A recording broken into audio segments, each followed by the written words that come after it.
So we've been talking about Barbie and building the Barbie and kind of showing how that unrealistic ideal is brought in childhood and kind of made to be normalized in kids' minds as what's good and what it means to be beautiful. And so we're just going to talk a little bit about how that transitions and kind of matures with us as we grow into adulthood and what that looks like there. And I mean, often it's in magazines and advertising that I know I in the past have been pulled towards thinking that I should look like a model on a magazine or something like that. Like, not in beauty magazines, you kind of know and realize that they're airbrushed sometimes, and you tend to But know. you forget. Yeah. You forget, yeah. And you kind of like look at that as like, oh, these are just really beautiful women. But for me especially, a lot of health magazines will pull at me because it's a magazine that's all about health, you know, and what it means to be healthy. But you'll see women in bikinis that are the same size as the models that are in beauty magazines as the picture of what it means to be healthy, you know, when a lot of times they've airbrushed those models too. It's not a normal size or shape or even a healthy size or shape. It's not necessarily that they're in shape, it's just that they're beautiful.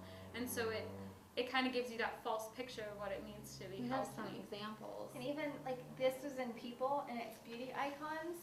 So in the 1970s it was Christy Brinkley, and then in 92 Cindy Crawford, and then you get into the 90s and 2000s and it's all about, I don't know if it's, yeah, it's all about like tiny waists and big boobs basically, and that's what your image is that you're trying to get out to women, that they're thinking, oh, I have to look like this, when really this isn't a normal concept or shape or figure or even plausible for a lot of people. I know one of the biggest things is like nip tuck on TV and Plastic like a plastic surgery. surgeon, like Hollywood 902 or whatever. That, yeah, and this is, you know, an ad just emphasizing how much people are willing to do and how much you're willing to change to get that ideal that we've been enforced with. A lot of women since the 70s, they've seen a progression of eating disorder behavior, especially in women.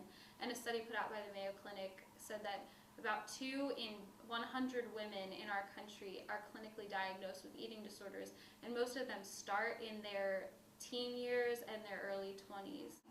If it starts in your teen years, then most teenagers are expected to be a certain way or be athletic or look a certain way, and those that aren't or don't fit into that category can be bullied more, and then, you know, you develop other issues of how to cope with it. Most people don't think going into something, oh, I'm going to be anorexic, or I'm going to be bulimic, or I'm going to start binge eating. You know, it's usually a response to a certain feeling that you have or a certain situation that you're in.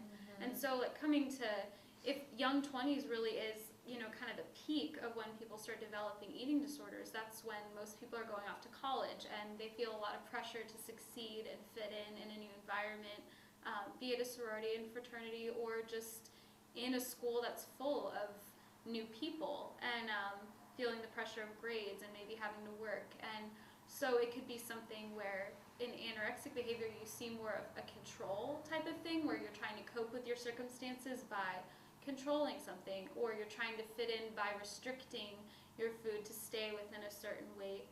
And a lot of people feed their emotions instead. So you find many people will eat a lot to feed those emotions and then excessively go work out to make up for it. Some of the physiological effects, like once you start restricting your food over time, it can actually decrease your metabolism. And so instead of, you know, when you think about eating healthfully, like 3 meals a day and some snacks and working out, that's going to increase your metabolism so your body works the way it's supposed to and burns things and keeps you at your ideal weight. Not necessarily always super thin, but at your good peak weight. And when you start restricting, it decreases your metabolism because your body goes into starvation mode. And so you actually are now setting your body up to put on weight more once you do start eating normally, because it's trying to save everything it can to protect your body. And then, like, you can start losing your period if you start dropping weight too much, which can throw all the hormones in your body off. It can start depleting your bones, which that can even lead to, by depleting your bones, you can lose, if you start too early, you can lose your height, you can lose Your your foot osteoporosis size, later you in can, life. yeah, you can get osteoporosis. There are just many side effects because along with the bone loss, there's things that come with that, and even menstruation, if you're not doing that, I mean, you can end up having scar tissue, not be able to have kids even sometimes. So there's a lot more that goes There's a along lot of with it than physical problems just, that aren't good. And some of the attitude and behavior changes, you could just start becoming preoccupied with food, like whether it's saving recipes or counting calories, having to It becomes a work mind out. game. Yeah, having to work out Constantly. or go to food instead of socially interacting with other people, or just feeling like You're not going with the flow, maybe restricting yourself in your daily routine, you know, in order to cope with your food issue. You can become depressed, you can have anxiety. So I guess just to finish up, if you're feeling pulled towards any sort of disordered pattern, the best way to just get back into taking care of your mind and soul and body, which is really what this whole week is about, is to start just treating your body with respect and thinking about how can I live the most healthfully I can, not thinking about a certain image to attain, not thinking about using food as a source of comfort or using food restrictively, but just how can I take care of my body and my mind and my soul as best as I can, and what's good for me, you know. And every person is different, so you can't compare yourself to other people. You have to do what you feel is right for yourself. If you do need help, you're welcome to go to the counseling center on TCU's campus. Seek Campus Seek Life. Campus Life.